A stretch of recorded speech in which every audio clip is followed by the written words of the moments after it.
महाराष्ट्राने पाहिजे त्या मोर्चात नितीन बरोबर आहे। महाराष्ट्र आणि महाराष्ट्रातली जनता हे सगळं काही पाहते।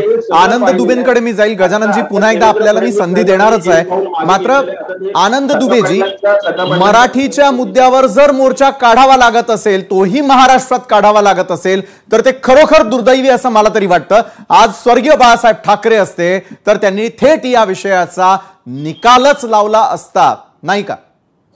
विशालजी नमस्ते, जय महाराष्ट्र। खूप दुर्दैवी आहे की आम्ही महाराष्ट्रामध्ये राहतो आणि मराठी माणसाची अस्मितासाठी मराठी एकीकरण समिती, महाराष्ट्र निर्माण सेना, असल शिवसेना आणि एक आम मराठी माणूस या अमराठी माणूस या मोर्चेमध्ये जर सामील होत असेल तर हे सरकारमध्ये बसलेले भाजपाला काय प्रॉब्लेम आहे?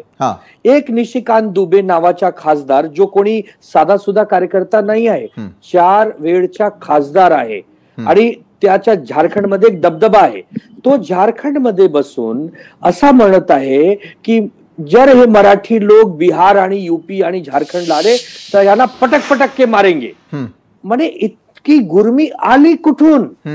हे भाजपचा धोरण आहे की भाजप डायरेक्ट काही बोलू शकत नाही, तर भाजपने आपले 2-4 असे जवळचे कार्यकर्ते ठेवले आहे, ब्रिजभूषण शरण सिंग म्हणा, तुमचे हे दुबे म्हणा। तर आम्हाला काय बघा असं आहे, आम्ही महाराष्ट्रामध्ये राहतो, 40-40 वर्षापासून राहतो। महाराष्ट्र आमची मावशी सारखी आहे, बिकॉज आमचा जन्म यूपी मध्ये, बिहार मध्ये, झारखंड मध्ये झाला असेल तर ठीक आहे, आमचा जन्म तिथे झाला, पण आम्ही इथे राहतो ना, तर आम्ही मराठीच झालो। मी नेहमी गर्वातून म्हणतो की आम्ही उत्तर भारतीय मराठी आहोत, एक नवीन नाव आहे। आणि आम्ही हे पण म्हणतो की ठीक आहे, आज आमची मराठी बोलायची पद्धत जास्त फ्लुएंट नाही आहे, पण ठीक आहे, आम्ही कोशिश करू शकतो ना। ज्यांना ज्यांना मराठी शिकायची, आम्ही मराठीची पाठशालाची सोय करून देतो, या आम्ही गर्वातून मराठी शिकू।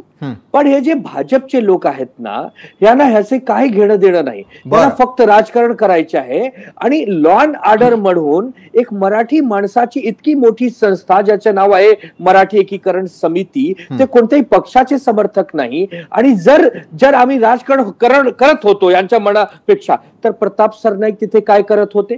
प्रताप सरनाईक ते एक मंत्री आहे, प्रताप सरनाईक आले ना, त्यांना भीती वाटली ना की हे सगळं विषय हे मराठी माणसाच्या बाजूला जात आहे, जर आम्ही नाही गेलो तर आमच्या खच्चीकरण होईल, त्यासाठी ते आले। तर बघा असं आहे की हे सरकारमध्ये सरकार नाही चालली आहे, हे सर्कस चाललं, सर्कस। सरकारमध्ये अजितदादा गप्प आहेत, बघा ना, एकनाथ शिंदेचे लोक काही करत, बरे त्यांची अशी स्थिती आहे की ते करू शकतो ना विरोध करू शकतो। भाजपची स्थिती आहे की ठीक आहे, आम्हाला राष्ट्र लेवलची राजनीती करायची आहे, आम्हाला सगळ्या देशाला खुश करायचे आहे। अरे पण तुम्हाला इतक्या मोठा प्रचंड बहुमत मिळाला होता नोव्हेंबर महिन्यात, आज का 6-7 महिन्यापूर्वीची गोष्ट आहे, ज्या महाराष्ट्राने तुम्हाला जोली भरभर मतदान केला, त्या मराठी माणसाला तुम्ही काय हाल केला हो? आणि तुम्हाला लाज नाही वाटत? हे निशिकांत दुबे सारखे लोकांना तुम्ही निष्कासनची बाब करत नाही? मुख्यमंत्री साहेब म्हणत आहे, उनके कहने का बात कुछ और था, त्यांच्या म्हणायची काय कारण होती, लोकांनी काय कारण घेतला, म्हणजे तुम्ही लिपापोती करतात, म्हणजे तुम्ही त्यांना बॅकफायर देतात। हे जे चाललं आहे ना विशालजी, हे चुकीचे आहे। जर आज आमचे नेते हिंदू हृदय सम्राट बाळासाहेब ठाकरे असते ना, तर आज हे हाल, बिकॉज बाळासाहेब ठाकरेला भेटायला स्वतः पंतप्रधान यायचे, अशी दबदबा होती आमची। पण हे भाजपनी आमचा पक्ष तोडून, ईडी सीबीआयची भीती सगळ्यांना दाखवून, दुसरे लोकांना आपल्या पक्षामध्ये घेऊन हे महाराष्ट्राची वाट लावली आहे। याचा आम्ही भाजपला खूप निषेध करतो की भाजपच्या मुळे महाराष्ट्राचं नुकसान होत आहे आणि त्यासाठी आनंद दुबे यांच्या म्हणण्यानुसार सरकार कारणीभूत आहे। भाजपवरती ते थेट आरोप करताय। भाजपकडे जाण्याआधी राजेशजी, मराठी विरोधात व्यापारी मोर्चा काढायचा, मराठी भाषेचा अपमान करायचा,